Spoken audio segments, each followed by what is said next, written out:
Hello everyone, and welcome back to another video from Gone Legends. In today's video, we'll be highlighting American celebrities who passed away today, and in recent days, along with other notable individuals from around the world. Before we proceed, we kindly ask for your support.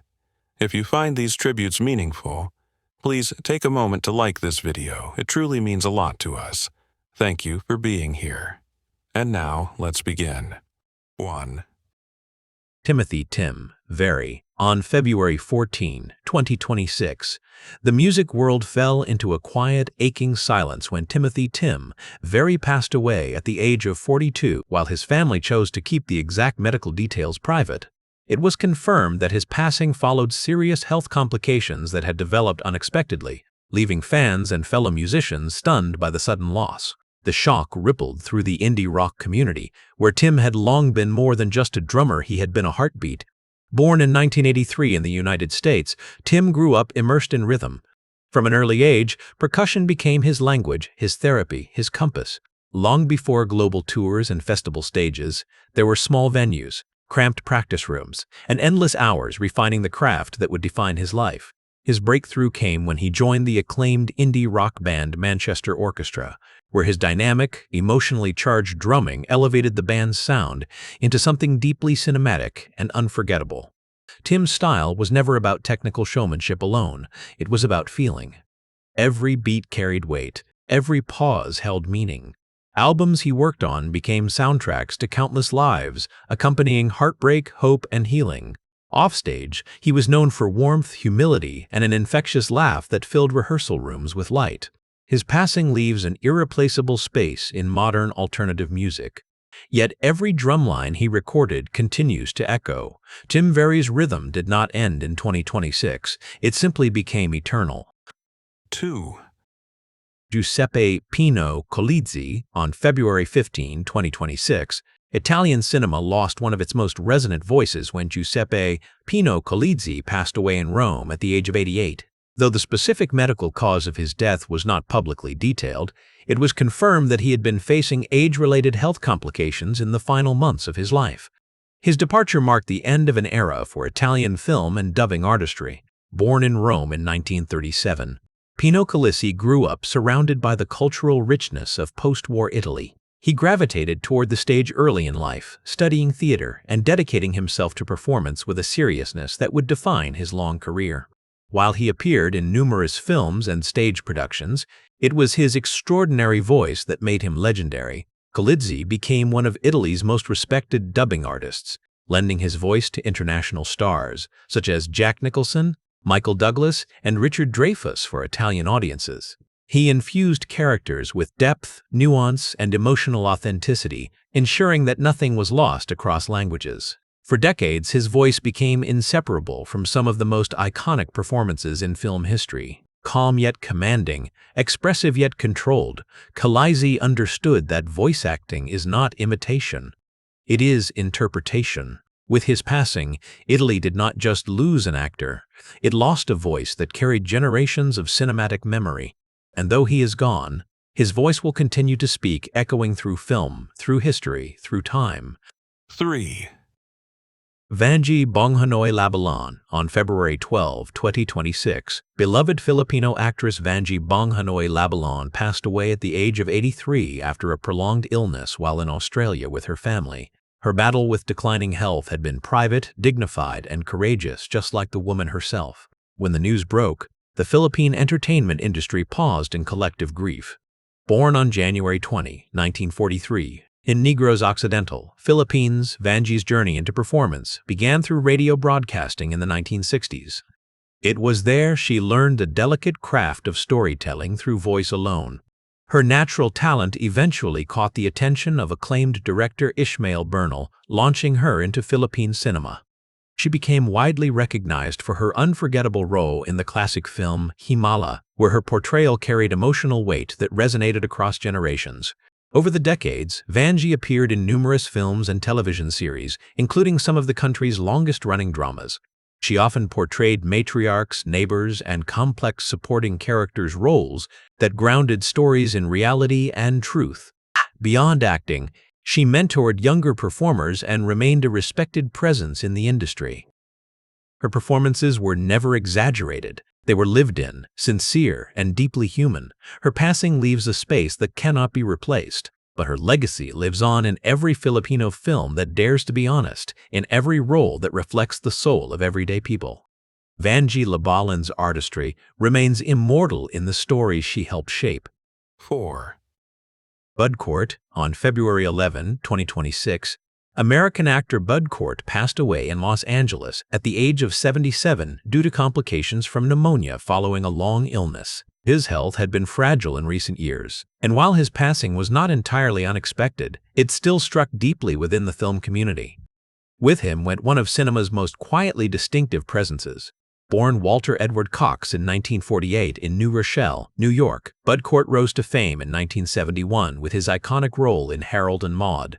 That performance transformed him into a cult film legend. His portrayal of the introspective, death-obsessed young Harold was tender, eccentric, and unforgettable, capturing the delicate absurdity of human existence. Throughout the 1970s and beyond, Cort built a career filled with unusual, layered characters. He appeared in films such as Brewster McCloud, Dogma, and The Life Aquatic with Steve Zissou.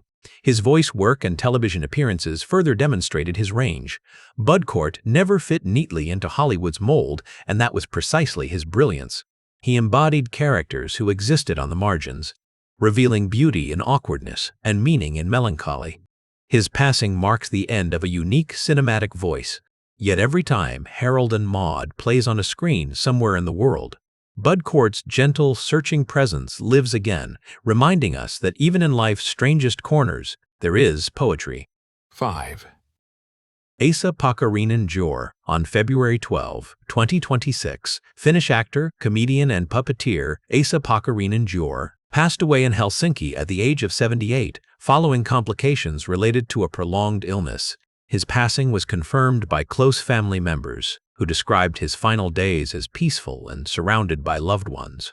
Finland mourned not just an entertainer but a cultural pillar. Born in 1947, Asa was the son of the beloved Finnish entertainer Asa Pakarinan, Semir, inheriting not only a famous name but a profound love for performance. Yet he carved his own identity through formal training at the Helsinki Theatre Academy, where he refined his craft with discipline and dedication. Throughout his career, he became known for versatility, shifting seamlessly between drama, comedy, directing, and puppetry.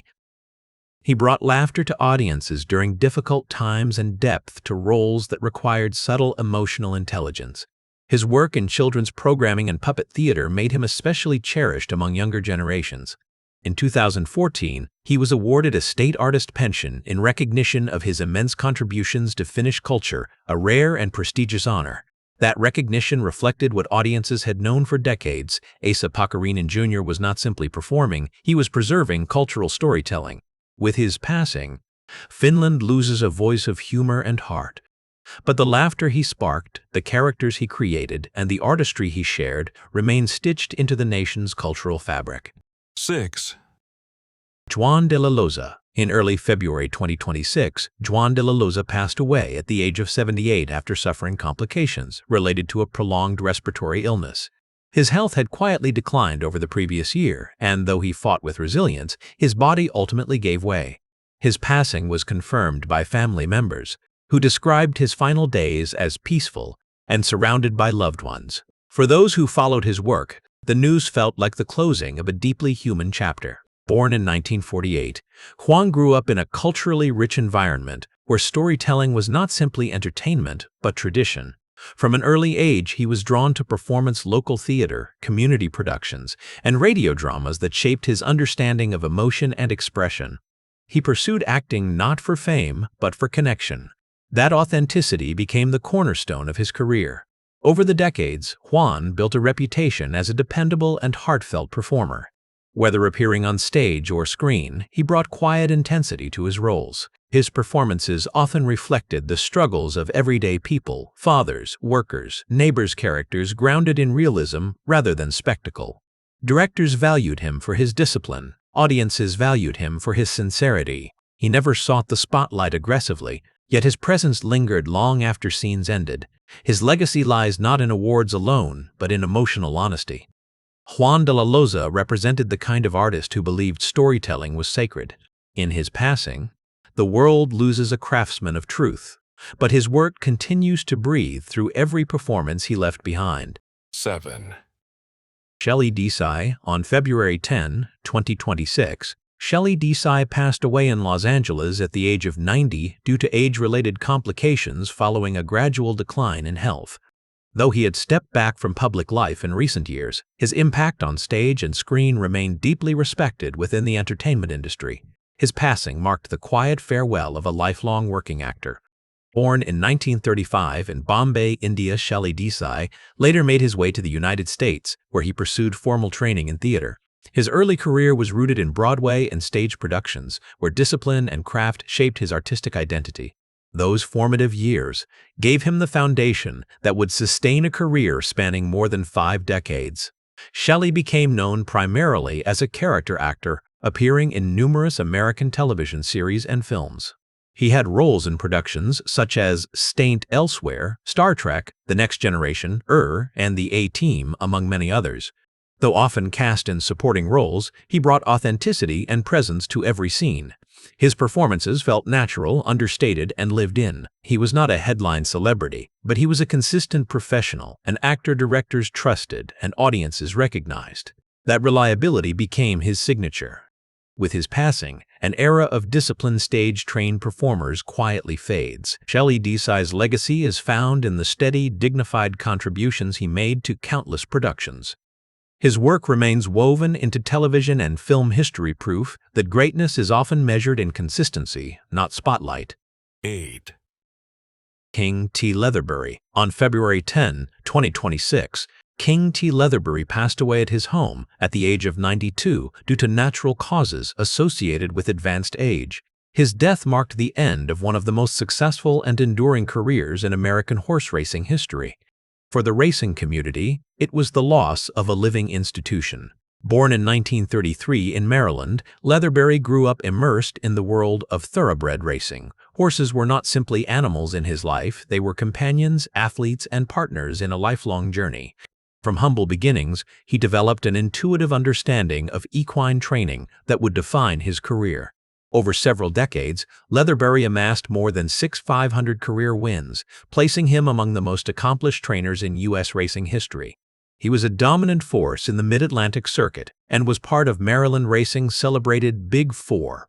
His achievements earned him induction into the National Museum of Racing Hall of Fame in 2015. Despite extraordinary success, he remained grounded, known for discipline, patience, and a deep respect for the sport. He trained champions, but he also mentored younger trainers, shaping the future of racing. King T. Leatherbury's passing leaves a legacy of excellence that will endure in every racetrack memory and record book. His life stands as a testament to dedication, quiet mastery, and the enduring bond between human and horse. 9. Jeffrey P. Evangelos. On February 11, 2026, Jeffrey P. Evangelos passed away in Friendship, Maine, at the age of 73 following health complications that had developed in the preceding months. His death was confirmed by close colleagues and family members, bringing an end to a life devoted to public service and principled leadership. Born in 1952 in Concord, Massachusetts, Evangelos pursued education in economics and history before entering a life of civic engagement. His intellectual background shaped his analytical approach to governance. He believed that policy should be thoughtful, community-focused, and grounded in long-term impact rather than short-term politics. Evangelos served multiple non-consecutive terms in the Maine House of Representatives, representing rural communities with independence and conviction. He was known for advocating criminal justice reform, fiscal responsibility, and local accountability. Colleagues described him as thoughtful and unafraid to stand by carefully reasoned positions, even when controversial. His leadership style was not theatrical, it was measured, research-driven, and community-centered. He valued dialogue over division and principle over popularity. With his passing, Maine loses a voice of steady governance and independent thought. Jeffrey Evangelos leaves behind a legacy defined by integrity, civic responsibility, and dedication to the public good. His work continues in the policies he shaped, and the communities he served with care and conviction. 10, Kurt Vogel Russell was born on March 17, 1951, in Springfield, Massachusetts, in the United States. He grew up in a household connected to the entertainment world, but that world did not define his ambitions.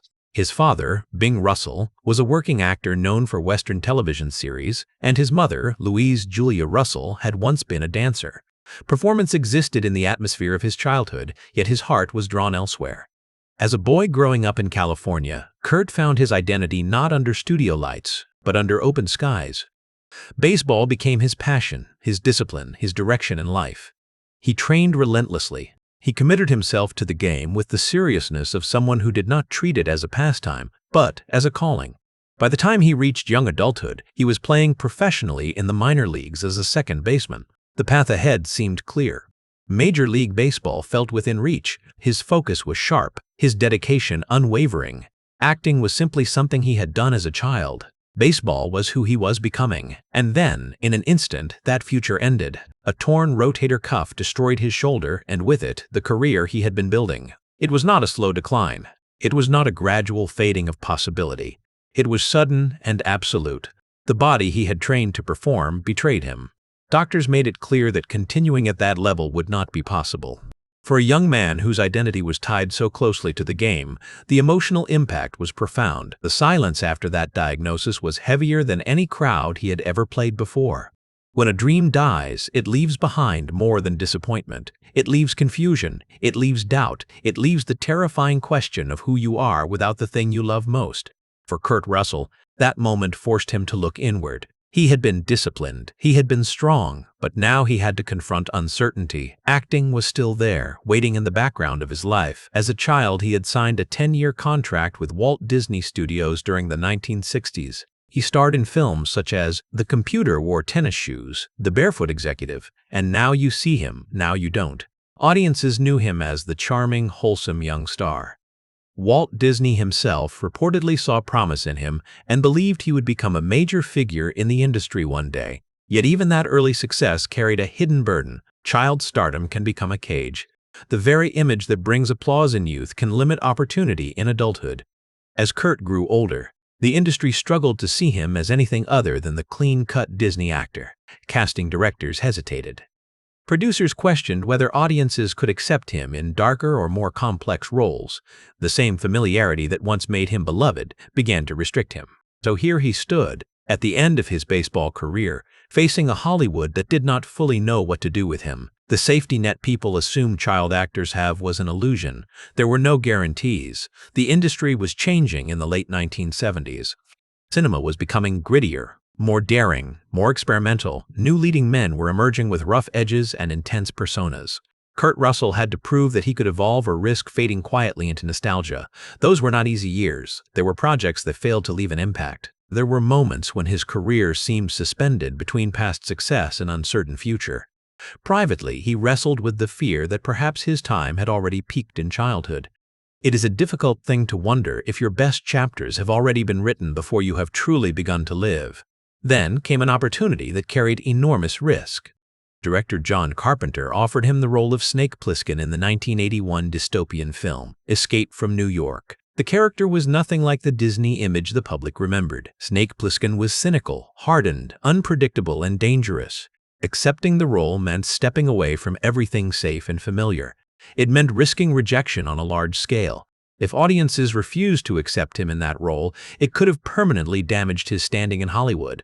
But Kurt Russell chose courage over comfort. He reshaped his voice, lowered his tone, adopted a physical stillness that conveyed quiet intensity. He allowed silence to carry weight. He embraced moral ambiguity. The transformation was striking. The film became a defining moment. It did not just succeed. It announced that Kurt Russell had reinvented himself. Yet reinvention does not erase struggle. The very next year, he starred in The Thing, another collaboration with Carpenter. Upon its release in 1982, the film was criticized heavily and struggled at the box office. Critics described it as too bleak, too paranoid, too unsettling. For Russell, who had just fought to redefine his career, the reaction was painful. It would take decades for The Thing to be recognized as one of the greatest science fiction horror films ever made. But at the time, he faced doubt again. He did not retreat. He did not blame. He continued working, trusting that commitment to craft would matter more than temporary reception. Throughout the years that followed, his career would rise and fall in cycles. There were major successes such as Tombstone, where he portrayed Wyatt Earp with commanding authority, and Breakdown, where he captured raw desperation in a suspenseful narrative. There were films that performed modestly and others that gained cult status over time.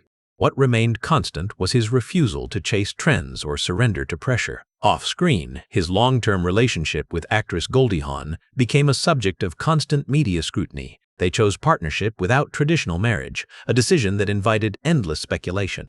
In an industry where relationships often collapse under public pressure, maintaining stability required resilience.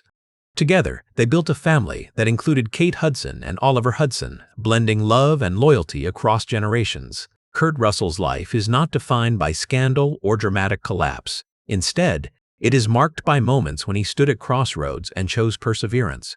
The injury that ended his baseball career could have left him bitter. The limitations of child stardom could have trapped him in obscurity. Early criticism could have discouraged bold choices. Yet each challenge strengthened his resolve. Born in 1951, living and working primarily in the United States, Kurt Russell became famous for his versatility in film ranging from action and science fiction to drama and westerns. He built a reputation not through spectacle, but through consistency, not through loud declarations, but through steady presence. The darkest moments of his life did not destroy him. They shaped him, they refined him, they prepared him, because sometimes the most powerful stories do not begin with victory. They begin with loss, they begin with uncertainty, they begin with a young man standing alone, watching a dream disappear, and deciding to build another one from the ground up. And that decision changed everything. By the early 1980s, Kurt Russell was no longer the boy audiences remembered from Disney matinees. He was no longer the young athlete chasing a baseball across sunlit fields. He was a man standing at the edge of reinvention, carrying the quiet scars of dreams that had already fallen apart once before. What made this chapter different was not opportunity alone, but the pressure attached to it. Hollywood was watching closely, unsure whether he could truly transform or whether Snake Plissken would be a one-time anomaly in an otherwise fading career. When Escape from New York premiered in 1981, it introduced the world to a new version of Kurt Russell. The eye patch was more than a costume piece. It symbolized a break from the past. His voice had deepened, stripped of boyish charm and replaced with controlled intensity. His posture carried a tension that felt earned rather than performed. He did not overplay the role. He did not beg for approval. He let the character breathe, allowing menace and wit to coexist in subtle balance. Audiences responded. They believed him, yet success is rarely stable in Hollywood. It flickers, it tests, it demands repetition. Russell understood that reinvention was not a single act but an ongoing process. And so he leaned further into risk. In 1982, he reunited with director John Carpenter for The Thing. The film was bleak, isolating, and deeply psychological. Russell played R.J. McCready, a helicopter pilot trapped in an Antarctic research station where paranoia spreads faster than infection. The film was released during a time when audiences were perhaps not ready for its oppressive atmosphere and moral ambiguity. It struggled commercially. Critics were divided. Some dismissed it as excessively grim. For an actor rebuilding his adult career, this could have been devastating. He had already lost one dream in his life. The fear of losing another must have lingered quietly in the background. But Russell did something that would define his professional identity for decades. He trusted time over trends. He understood that not every performance is immediately embraced. Some need years to settle into cultural memory. And time vindicated him. The Thing eventually became regarded as a masterpiece of science fiction horror, praised for its tension, special effects, and Russell's restrained yet powerful portrayal of leadership under pressure. What once felt like rejection became recognition. Throughout the 1980s, Russell expanded his range with deliberate choices. In Silkwood in 1983, directed by Mike Nichols, he stepped away from dystopian heroics and entered a grounded, emotionally complex drama alongside Meryl Streep and Cher. His performance was measured and human, proving he was not confined to action-driven roles. He showed vulnerability without losing strength, nuance without sacrificing presence. This time, Russell leaned into humor and self-awareness. Jack Burton was a hero who often believed he was more capable than he actually was. The role required comedic timing layered beneath bravado. Once again, initial box office performance did not fully reflect the film's lasting influence. Over time, it earned cult status, and Russell's performance became iconic. What becomes clear when examining this era of his life is that he was rarely chasing easy applause. He selected projects that interested him creatively, even when commercial success was uncertain. That decision requires confidence. It also requires acceptance of failure as part of growth. Behind the scenes, his personal life was evolving in meaningful ways. In 1983, while filming Swing Shift, he reconnected with actress Goldie Hawn. Their relationship blossomed quietly at first, then steadily. In an industry built on spectacle, they chose stability. They chose longevity. Over the decades, their partnership would become one of Hollywood's most enduring bonds. They never married, yet their commitment remained unwavering.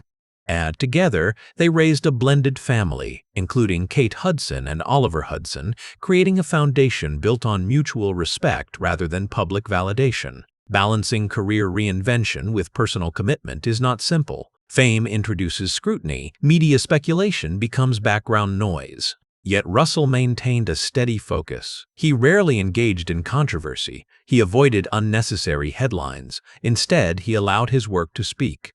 The 1990s marked another evolution. In 1993, he starred as Wyatt Earp in Tombstone. The Western genre carried historical weight, and portraying such a legendary figure required gravitas. Russell delivered a performance that felt grounded in restraint rather than exaggeration. His Wyatt Earp was not theatrical. He was calm, deliberate, and morally anchored. The film became beloved by audiences, and Russell's presence added depth to its ensemble cast. In 1994, he ventured into science fiction once again with Stargate, playing Colonel Jack O'Neill. The role demanded authority balanced with curiosity. He portrayed a military leader burdened by personal grief, offering emotional texture beneath the adventure-driven plot. The film's success introduced him to a new generation of viewers. 3 years later, in Breakdown in 1997, Russell delivered one of his most gripping performances. He played an ordinary man whose wife disappears in a remote desert setting. The role stripped away heroism and replaced it with desperation. His fear felt authentic, not exaggerated. His determination felt personal. The film's tension rested largely on his ability to convey vulnerability without weakness. It remains one of the most intense portrayals of quiet panic in modern thriller cinema. Throughout these decades, he built a reputation not for flashy awards campaigns, but for dependability. Directors trusted him. Co-stars respected him. He arrived prepared. He understood character arcs. He rarely overacted. His strength lay in subtlety. What makes Kurt Russell's journey remarkable is not a single performance but the pattern of resilience beneath them. He experienced early fame, athletic heartbreak, industry skepticism, critical dismissal, and fluctuating box office returns. Yet none of those moments defined him permanently. Instead, they refined him. He did not allow early success to make him complacent. He did not allow injury to make him bitter. He did not allow criticism to make him retreat. He adapted, and adaptation is a quiet form of courage. As the years progressed, he embraced roles that reflected maturity rather than nostalgia. He worked with Quentin Tarantino in Death Proof in 2007, portraying the unsettling stuntman Mike. The performance was charismatic yet chilling, demonstrating once again that Russell could navigate complexity without losing authenticity. In 2015, he appeared in The Hateful Eight, returning to Western territory with layered tension and dark humor. He later joined the Marvel Cinematic Universe as Ego in Guardians of the Galaxy Vol. 2 in 2017, introducing himself to a younger audience unfamiliar with his earlier decades of work. His portrayal balanced paternal warmth with cosmic menace, proving that reinvention does not end with age. Born in 1951 and living primarily in the United States, Kurt Russell became famous for his versatility across genres: action, science fiction, westerns, thrillers, and drama. His career is not a straight line of triumph. It is a landscape of peaks and valleys navigated with steadiness, and perhaps that is what truly defines him. He is not remembered only because of Snake Plissken, or Wyatt Earp, or McCready. He is remembered because he endured, because he evolved, because he treated every setback as a redirection rather than a defeat. The darkest moment of his life came when baseball ended. But it was not the last difficult chapter, it was the first lesson in resilience. Every role that followed carried echoes of that early loss, the understanding that nothing is permanent and everything must be earned again. The boy who once feared his best years were behind him built a career spanning more than 5 decades. The athlete who lost his field found a different arena. The child star who risked being forgotten became a living legend. And yet, the story is not finished. By the time the new millennium arrived, Kurt Vogel Russell was no longer proving himself. He had already done that again and again. What he carried now was something heavier than ambition and more complex than fame. He carried legacy. And legacy, unlike stardom, is not about being seen. It is about being remembered. Born on March 17, 1951, in Springfield, Massachusetts, and raised primarily in California, Kurt Russell had lived multiple lives within a single lifetime. He had been the child prodigy under Disney's banner. He had been the disciplined athlete whose professional baseball career ended abruptly due to a torn rotator cuff injury. He had been the underestimated former teen star fighting for credibility. He had been the anti-hero, the lawman, the reluctant leader, the desperate husband, the villain with charm, and the father figure across generations of cinema. He lived in the United States, built his career in Hollywood, and became famous not for a single role but for his ability to inhabit them all with authenticity. And yet, as his career entered its later decades, there was something different in his performances. A quiet wisdom, a sense of lived experience behind every glance and pause. He no longer had to chase intensity. It radiated naturally. In 2007, when he worked with Quentin Tarantino on Death Proof, Russell delivered one of the most unsettling performances of his career. Stuntman Mike was charismatic on the surface, but deeply disturbing beneath it. What made the role compelling was not exaggerated villainy, but subtle unpredictability. Russell leaned into discomfort. He allowed silence to linger. He let charm turn slowly into menace. The performance reminded audiences that even after decades in the industry, he could still surprise them. Years later, in 2015, he reunited with Tarantino for The Hateful Eight. Set against a frozen, hostile landscape, the film demanded tension and psychological endurance. Russell's portrayal of John, the Hangman Ruth, was layered with humor, suspicion, and moral contradiction. He brought grit without theatrics. He made the character feel worn by experience rather than defined by aggression. Then came a role that introduced him to an entirely new generation. In 2017, he appeared as Ego, the living planet in Guardians of the Galaxy Vol. 2. His ego was warm and paternal at first, but gradually revealed complexity and darkness. The transition felt believable because Russell grounded it in emotion rather than exaggeration. Even in a superhero franchise, he remained authentic. But perhaps what defines Kurt Russell more than any individual film is his consistency. Over more than 5 decades, he never relied on scandal to remain relevant. He did not chase controversy. He did not publicly dramatize his private life. He showed up. He delivered. Behind the camera, his personal life reflected the same steadiness. His relationship with Goldie Hawn endured across decades in an industry known for instability. They built a life rooted in choice rather than expectation. They raised children and grandchildren while maintaining careers. No dramatic collapses, no scandals that defined his identity. And that absence of chaos is, in its own way, extraordinary, because surviving Hollywood with integrity can be as challenging as surviving its rejection. As he moved through his 70s, Russell did not retreat into nostalgia. He continued selecting roles that interested him. He lent his voice, his presence, his credibility to projects that allowed him to explore new dimensions of storytelling. He embraced age rather than resisting it. He allowed time to shape him naturally. It is important to note that as of today, Kurt Russell has not passed away. There is no cause of death to recount, no final chapter to narrate. Instead, his story remains ongoing, a living testament to resilience. Born in 1951 and still active in film and television, he stands as one of the rare actors whose career spans childhood, adulthood, and maturity without fracture. His legacy rests not only in box office numbers, though many of his films achieved commercial success. It rests in cultural memory. Snake Plissken remains a symbol of anti-hero coolness. The Thing is studied in film schools as a masterclass in tension. Tombstone continues to inspire Western enthusiasts. Breakdown remains a benchmark for thriller storytelling. Each era of cinema carries a Russell performance within it. When historians look back at late 20th century and early 21st century American cinema, they will see his imprint. They will see an actor who bridged generations, who evolved without losing identity, who adapted without compromising authenticity. What makes his journey profoundly human is not perfection, but perseverance. The shoulder injury that ended his baseball dreams could have left him bitter. Instead, it taught him discipline. The challenge of escaping his Disney image could have trapped him in typecasting. Instead, it forced reinvention. The early criticism of bold films could have discouraged him. Instead, it strengthened his resolve. Kurt Russell's story reminds us that resilience is rarely loud. It is built in private decisions. It is forged in moments when no one is watching. Today, he stands as a symbol of endurance in an industry where many fade quickly. His life has not been free from hardship. It has not been free from doubt. But it has been marked by forward motion. The young athlete became the seasoned actor. The child star became the craftsman. His story teaches us that identity can evolve, that loss can redirect rather than destroy, that reinvention is possible at any stage of life, and that true legacy is not built in headlines, but in years of steady, honest work.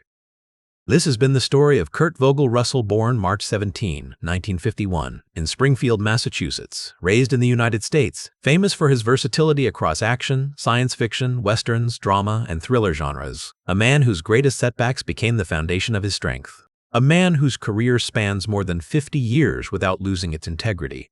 And sometimes, the greatest legends are not those who burn the brightest for a moment, but those who keep the flame alive for a lifetime. Long before the cameras, before the premieres, before the applause that would eventually follow his name across decades of cinema, Kurt Russell was simply a boy watching his father work.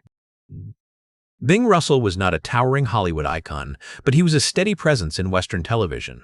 He worked consistently, often portraying lawmen and rugged frontier characters. To the outside world, he was a supporting actor in a competitive industry. To Kurt, he was something far greater. He was proof that survival in Hollywood was possible not through glamour, but through persistence. Growing up in California, Kurt spent time on sets, watching how scenes were constructed, how actors prepared, how directors commanded attention. He absorbed it quietly, not as a child desperate for fame, but as a son observing the rhythm of his father's profession. What he saw was not luxury. It was discipline. Early mornings, long hours, rejection between roles, the uncertainty of freelance existence. Hollywood did not guarantee stability. It demanded endurance. That awareness shaped him deeply. Bing Russell never pushed his son toward stardom for ego's sake. He understood the volatility of the industry. But when young Kurt began appearing in television roles during the late 1950s and early 1960s, his father guided him carefully. He taught him professionalism. He taught him to respect crews. He taught him to treat every job as temporary, every opportunity as earned rather than owed. Yet being the son of an actor carries quiet pressure. There is expectation in the air, comparison in every glance, the question of whether you are talented or simply benefiting from proximity. Kurt grew up knowing that he would have to prove himself independently. He could not lean forever on his father's reputation. Hollywood does not protect anyone for long. As a teenager under contract with Walt Disney Studios, he experienced a kind of structured success that few young performers encounter. The 10-year contract provided stability, visibility, and consistent work. He became a familiar face in American households. Families trusted him. Children admired him. Studio executives saw reliability. But inside that security, another conflict grew. He loved baseball more. The discipline he learned from his father found a different outlet on the field. Baseball offered something acting could not: clear metrics of progress. Hits, averages, performance statistics. You either performed or you didn't. There was purity in it. No critics, no box office speculation, no reviews dissecting your every move. When he began playing professionally in the minor leagues, it felt like stepping into an identity of his own making. He was no longer Bing Russell's son. He was no longer Disney's teenage star. He was an athlete carving his own path. That independence mattered, which is why the injury cut so deeply. The torn rotator cuff did not simply damage muscle, it dismantled autonomy. It erased the life he had chosen for himself. And in its aftermath came something heavier than physical pain: a silence. There is a silence that follows sudden loss. It is not loud. It does not scream. It lingers. It asks questions without answers. Who are you now? What remains when the dream disappears? Returning fully to acting after that injury was not triumphant. It was complicated. Acting had once been structured, guided, almost protective under Disney. Now it felt uncertain. He was older. The industry had shifted. He no longer fit neatly into a category. There is a psychological vulnerability in that stage of life when childhood success has faded and adult identity has not yet stabilized. Many former child actors struggle profoundly during that transition. Some spiral into self-doubt, some rebel publicly, some withdraw entirely. Kurt Russell did something different. He became deliberate. He studied people. He refined his instincts. He listened more than he spoke. Instead of chasing quick visibility, he waited for roles that challenged him. The patience he once applied to baseball returned, but in a new arena. His father remained an influence during this period. That venture was unconventional, rebellious even. It reflected creativity outside traditional systems. From his father, Kurt learned something invaluable: you do not have to follow prescribed paths to succeed. You can build something unique. You can survive rejection by adapting. Accepting the role of Snake Plissken was not just a career gamble. It was a declaration of independence. It was Kurt stepping fully out of inherited expectations and into an identity forged through hardship. But the psychological weight of early loss never entirely disappears. It evolves. It humbles. It reminds you that success can evaporate without warning. That awareness gave Russell something rare in Hollywood: perspective. He did not behave as though fame defined him. He did not attach his self-worth to weekend box office numbers. He had already experienced the collapse of one dream. He knew life continued beyond headlines, and that steadiness shaped his relationships as well. When he reconnected with Goldie Hawn during the filming of Swing Shift in 1983, he was not a young man chasing validation. He was grounded, centered. He had endured disappointment and emerged intact. Their relationship developed not from spectacle, but from familiarity and trust. They both understood the pressures of the industry. They both valued independence. In many ways, the emotional maturity born from early hardship made long-term partnership possible. As the years passed, Kurt Russell continued working steadily across genres. Westerns like Tombstone allowed him to channel the influence of his father's legacy. Science fiction and thrillers allowed him to explore intensity and vulnerability. Comedies revealed his ability to laugh at himself. Each performance carried echoes of lived experience, and yet he rarely spoke publicly about struggle in dramatic terms. He did not narrate his own adversity for sympathy. He let the work speak. Perhaps that is the quietest strength of his story: not tragedy, not scandal, not collapse, but endurance. The boy who once watched his father navigate Hollywood learned that survival matters more than spectacle. The young athlete who lost his career learned that identity can shift without disappearing. The former child star learned that reinvention requires humility.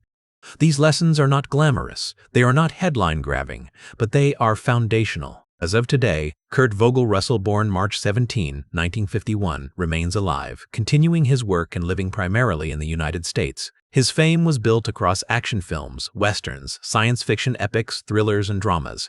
But beneath every genre lies the same core truth: he understands impermanence. And when you understand impermanence, you stop fearing change. Part 4 reveals not an actor chasing legacy, but a man shaped by early loss, guided by paternal discipline, and strengthened by silent resilience. By the time the 1990s arrived, Kurt Vogel Russell was no longer fighting to escape an image. He had already done that. He was no longer proving he could survive outside Disney. He had already survived. What he faced now was something different: the quiet challenge of longevity. Because in Hollywood, success is not measured by a single breakthrough. It is measured by whether you can endure relevance without losing yourself. Born on March 17, 1951 in Springfield, Massachusetts, and raised primarily in California, Russell had now spent decades in front of the camera. He lived and worked in the United States, and by this stage of his life, he had become known for something rare: versatility that felt effortless. He did not belong to one genre. He moved between them without strain. But this chapter of his life was not about expansion alone. It was about cementing legacy. In 1993, he stepped into one of the most defining roles of his career: Wyatt Earp in the Western epic Tombstone. Westerns carried history. They carried mythology, and portraying a real lawman meant walking a delicate line between legend and humanity. Russell approached the role not with theatrical exaggeration, but with controlled intensity. His Wyatt Earp did not shout to command attention. He stood still and allowed silence to carry authority. The film became a cultural favorite. Lines were quoted, scenes were replayed. The Western genre felt revitalized for a new generation. But what made Russell's performance resonate was restraint. He did not perform heroism loudly, he embodied it calmly. That quiet power had become his signature. And yet, even at this stage, nothing was handed to him easily. In 1994, he starred in Stargate as Colonel Jack O'Neill. The film was ambitious science fiction mixed with adventure and mythology. Russell could have leaned heavily into militaristic toughness. Instead, he layered the character with emotional grief. Beneath the uniform was a man carrying loss. Beneath command was vulnerability. Audiences connected with that duality. Then came 1997 and Breakdown. This film stripped away spectacle entirely. Russell portrayed an ordinary husband whose wife vanishes in the desert after their car breaks down. There were no special effects to rely on. No grand speeches. The tension depended on emotional authenticity. His performance was raw and grounded. Fear flickered across his face in subtle ways. Determination hardened slowly, not dramatically. It remains one of his most psychologically gripping performances. At this point in his career, he had something few actors ever achieved: trust. Directors trusted him to anchor a film. Co-stars trusted him to elevate scenes. Audiences trusted that if his name appeared in the credits, the performance would feel real. But longevity also requires humility. The 2000s brought an industry changing rapidly. Blockbuster franchises began dominating cinema. Younger stars emerged. The definition of leading man shifted once again. Many actors of his generation struggled to adapt.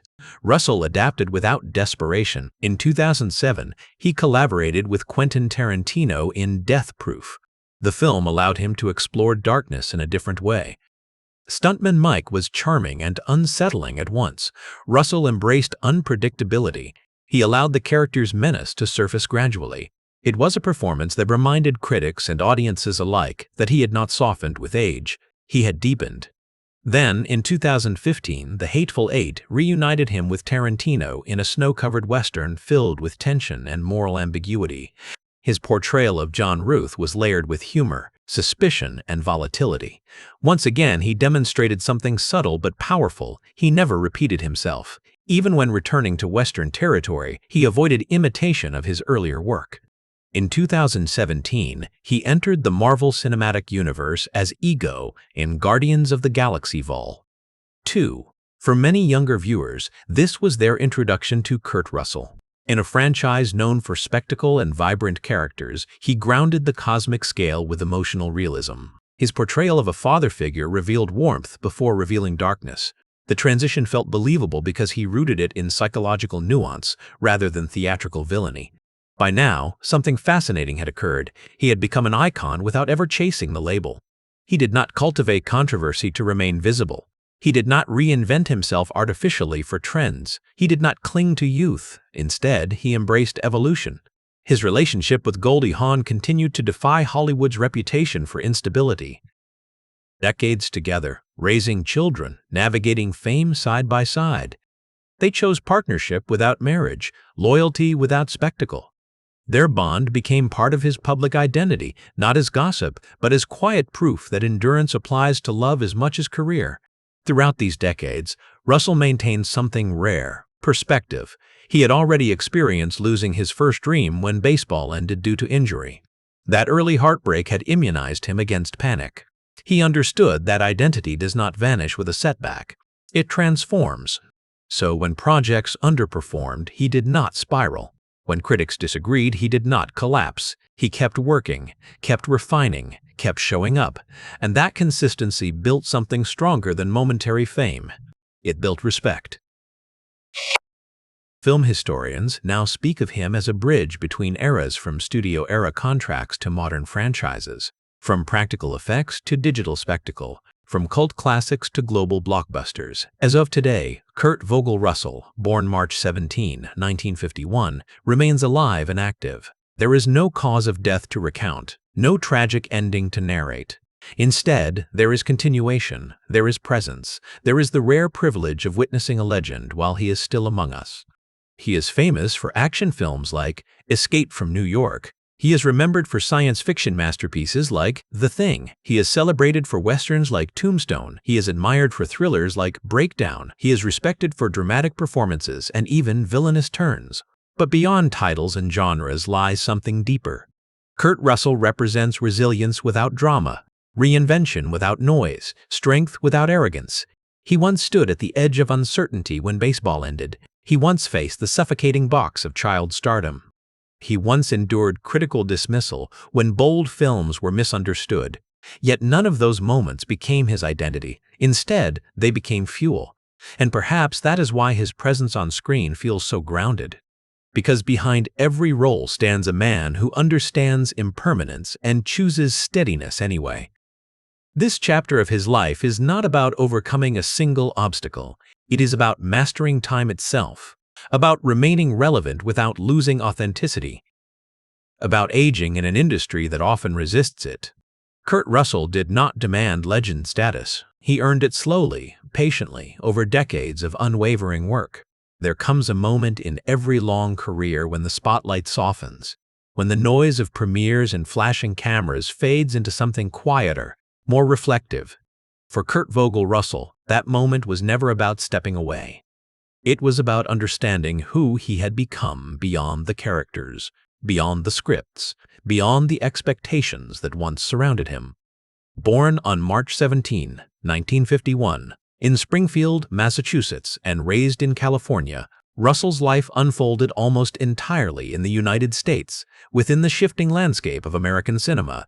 He became famous for action films, science fiction classics, Western epics, and tightly wound thrillers.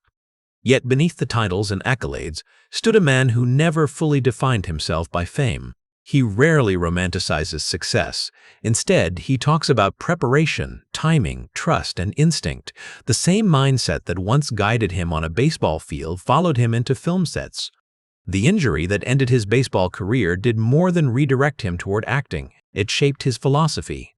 It taught him that control is often an illusion, that you can train relentlessly, commit completely, and still face circumstances beyond your command. He had already survived the collapse of a dream once.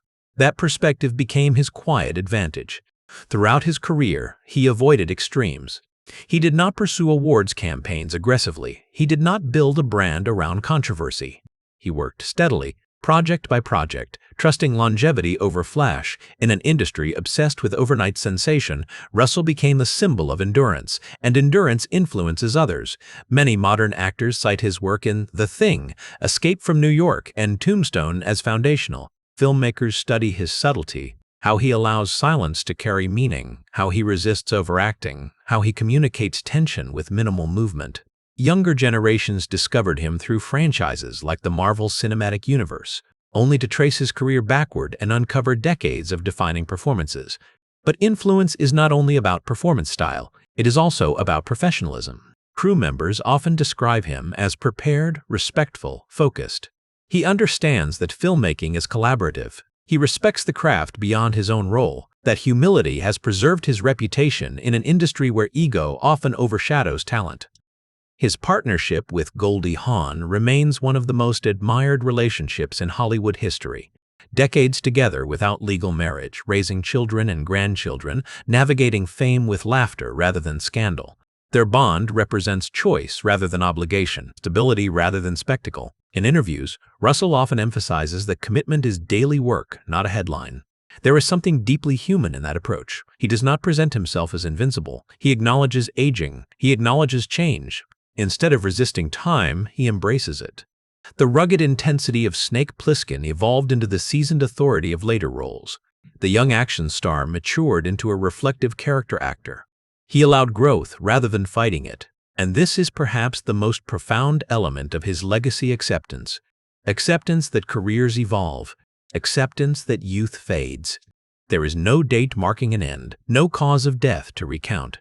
His story is not framed by tragedy but by persistence. That in itself is extraordinary in a profession often marked by early burnout and sudden collapse. His life can be traced through eras of cinema. From the structured studio contracts of the 1960s through the gritty experimentation of the 1970s and 1980s, into the blockbuster dominance of the 1990s and the franchise era of the 2000s and beyond. Few actors traverse that many shifts without losing identity. He did not simply adapt to Hollywood. He matured with it. When audiences revisit his films today, they do not see a relic of a past decade. They see performances that remain alive, emotionally grounded, technically precise, timeless in tone. That is the mark of a craftsman. The young boy who watched his father navigate the uncertainties of acting learned survival early. The teenager who signed a Disney contract learned discipline. The athlete who lost his professional career learned humility. The young adult struggling to escape typecasting learned reinvention. Each chapter added depth rather than distraction. If his life were reduced to a single lesson, it might be this: stability is strength. He never needed to shout to be heard. He never needed scandal to be remembered. He never needed constant reinvention to remain relevant. He simply continued. And sometimes, continuation is the bravest act of all. In the grand narrative of cinema, there are meteors, bright, explosive, unforgettable for a moment, and then there are stars, steady, enduring, guiding across decades. Kurt Vogel Russell belongs to the latter. From Springfield, Massachusetts, to the vast landscapes of Hollywood soundstages, from baseball diamonds to dystopian futures, from western towns to cosmic galaxies, his journey reflects something universal. Loss does not end identity. Reinvention does not erase the past. Endurance does not require noise. As the lights dim on one generation of cinema and rise on another, his presence remains woven into its foundation, not because he demanded legend status, but because he earned respect year after year, role after role. And in the end, perhaps that is the most powerful legacy of all. Not a dramatic fall, not a tragic ending, but a life built on quiet resilience, steady craft, and unwavering commitment to the story. There is a kind of silence that only comes after criticism. Not the loud kind that fills headlines, but the private kind, the one that lingers in hotel rooms after premieres, in quiet car rides home, in the space between confidence and doubt. In 1982, when The Thing was released, Kurt Russell had already fought hard to escape the shadow of being a former child star. Escape from New York had given him a new identity. Snake Plissken had redefined him. But The Thing was different. It was darker, colder, bleaker. And when it arrived in theaters, audiences were not ready. The reviews were harsh. Some critics called it excessive. Others dismissed it as grim. At the box office, it struggled. Compared to more optimistic science fiction of the time, it felt oppressive, paranoid, merciless. And for Russell, who had poured himself into the role of R.J. MacReady, the isolated helicopter pilot, battling a shape-shifting terror in Antarctica, the response must have felt like standing alone in the snow.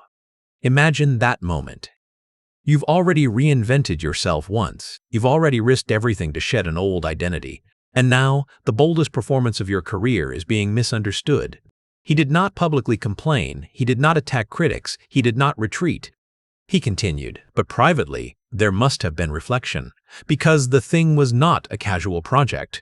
It required emotional restraint. MacReady was not a loud hero. He was suspicious, guarded, constantly calculating who around him might not be human. Russell carried the tension of the film in subtle glances and measured pauses. He understood that horror is not only about monsters, it is about trust collapsing. The irony is almost poetic. The film that questioned who you could trust was itself not trusted by critics at first. Years later, The Thing would be celebrated as a masterpiece. Film schools would analyze its practical effects. Directors would praise its psychological tension, and Russell's performance would be considered one of the most controlled portrayals of leadership under extreme paranoia ever filmed. But at that moment in 1982, none of that was guaranteed. That experience marked something inside him. It reinforced a lesson he had learned earlier on a baseball field, that public reaction does not always align with personal conviction. That sometimes you must trust your instincts and wait for time to reveal truth. And so, he kept choosing roles that interested him rather than roles that guaranteed applause. In 1986, Big Trouble in Little China arrived, again directed by John Carpenter, again unconventional.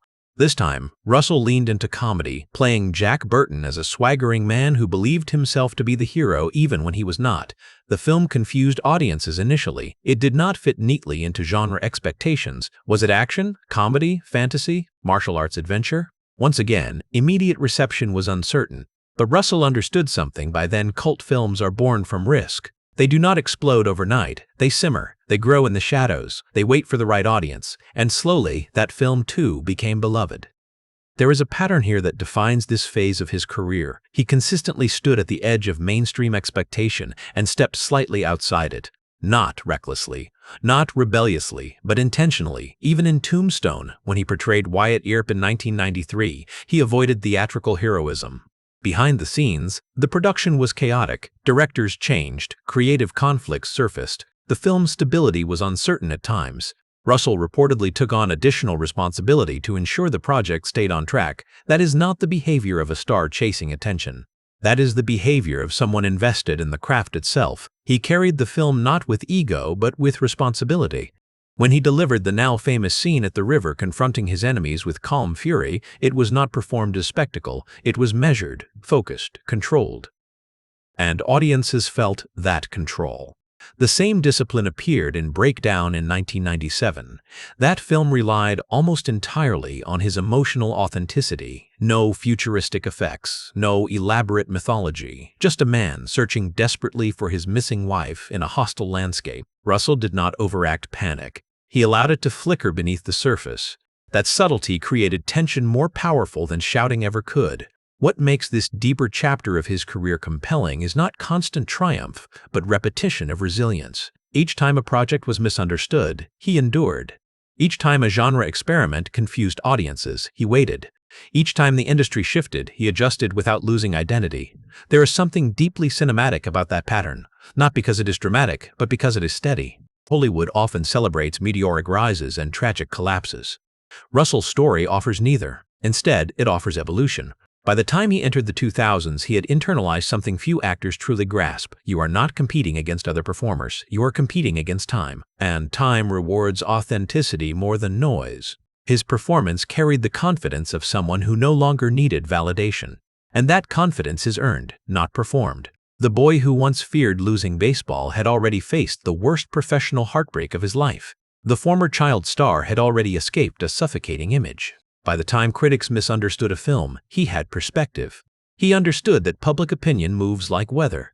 Craft remains. So when we revisit The Thing today, when we see Macready's final scene, sitting in the snow, unsure who to trust, fire flickering between survivors, we are not just watching a horror film. We are witnessing an actor who understood isolation, uncertainty, and endurance long before the camera rolled.